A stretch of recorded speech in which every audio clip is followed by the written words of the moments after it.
Assalamualaikum warahmatullahi wabarakatuh. Halo semuanya, selamat datang di kelas online mata pelajaran produksi pengolahan hasil nabati. Sebelum kita memulai pelajaran hari ini, alangkah lebih baiknya berdoa terlebih dahulu. Silakan ketua kelas memimpin doa.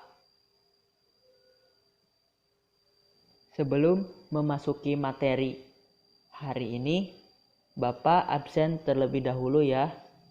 Semoga kalian hadir semuanya. Untuk pembelajaran kali ini, saya akan membahas mengenai umbi-umbian. Nah, kalian sudah mengetahui apa itu umbi? Baik, mari kita jawab. Umbi-umbian adalah sekelompok tanaman buahnya berupa akar atau batang yang tumbuh di dalam tanah.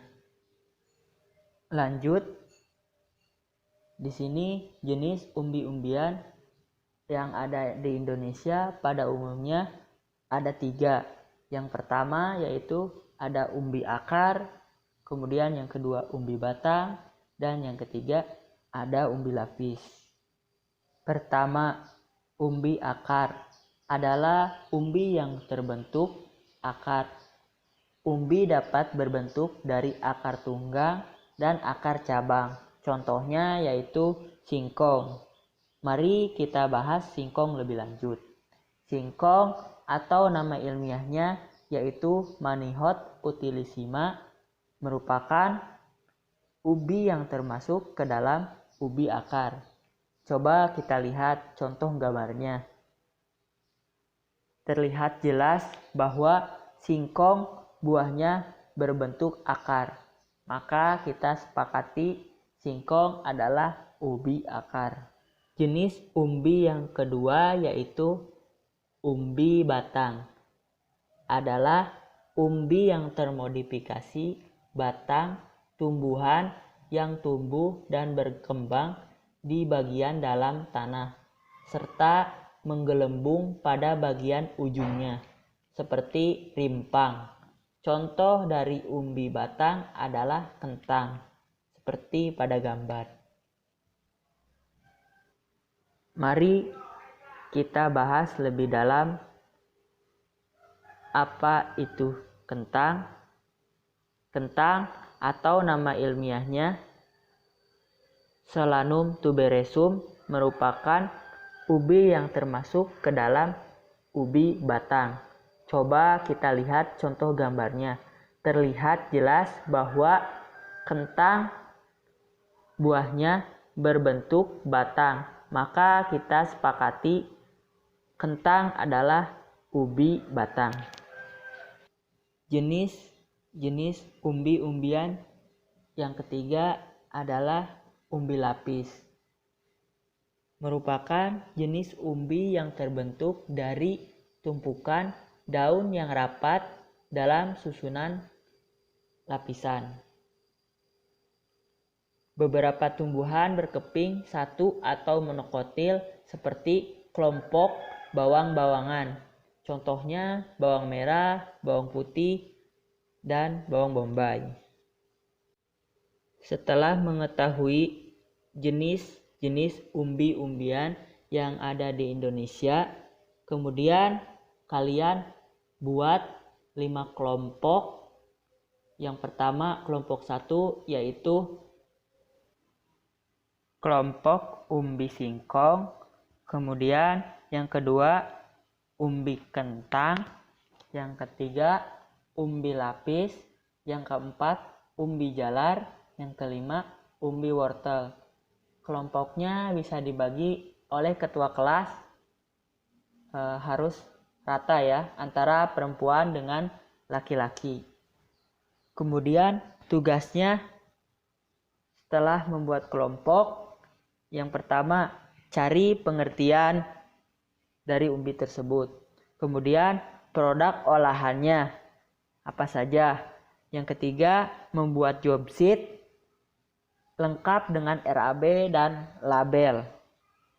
Dikerjakan sesuai kelompoknya, dikasih waktu 30 menit sambil diskusi. Boleh dipersilakan melihat internet lewat smartphone-nya, namun tidak boleh berisik. Waktu dimulai dari sekarang. Karena waktunya sudah habis, maka silakan dikumpulkan ke depan, ke meja saya. Untuk tugas hari ini, kalian ditugaskan mencari 14 umbi-umbian sebagai berikut seperti digambar. Dari ke-14 umbi-umbian di samping, kemudian kalian mencari nama ilmiah. Yang kedua, jelaskan dari mana umbi itu berasal. Yang ketiga, kandungan apa saja yang terkandung dalam umbi-umbian. Yang keempat, manfaat mengkonsumsi umbi-umbian bagi tubuh. Yang kelima, produk olahan umbi-umbian. Dan yang terakhir, produk umbi apa yang populer di pasaran. Alhamdulillah, pembelajaran hari ini telah selesai dilaksanakan. Kesimpulan pembelajaran hari ini adalah jenis-jenis umbi-umbian yang ada di Indonesia pada umumnya ada 3 jenis, yaitu yang pertama umbi akar, yang kedua umbi batang, dan yang ketiga umbi lapis. Halo, kembali lagi bersama saya Ashari Nur Amri di kelas online pembelajaran produksi pengolahan hasil nabati. Untuk pertemuan kedua kali ini, saya akan membahas mengenai pengecilan ukuran pada umbi-umbian. Nah, sebelumnya, apakah kalian masih ingat apa itu umbi-umbian?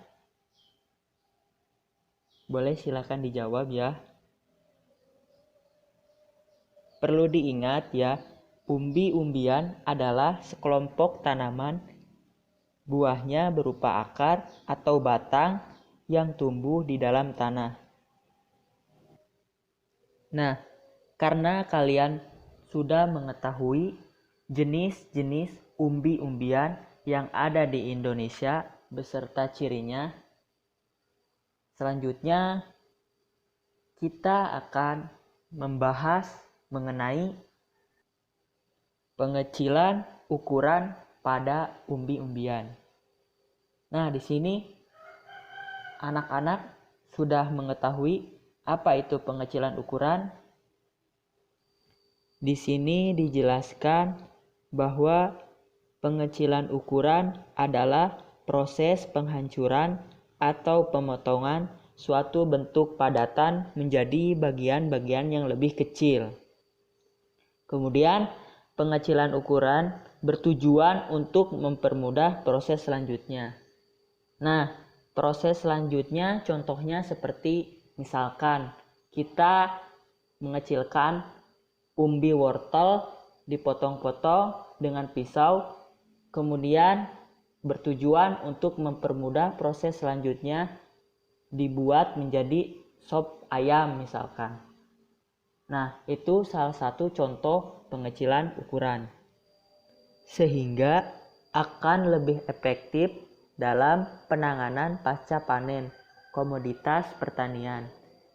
Di sini juga dijelaskan bahwa pengecilan ukuran merupakan salah satu proses dalam industri pengolahan bahan pertanian.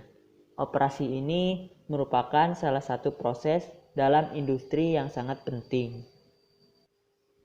Setelah mengetahui pengertian dari pengecilan ukuran, kita lanjut jenis dan fungsi alat pengecilan ukuran bidang pengolahan pangan.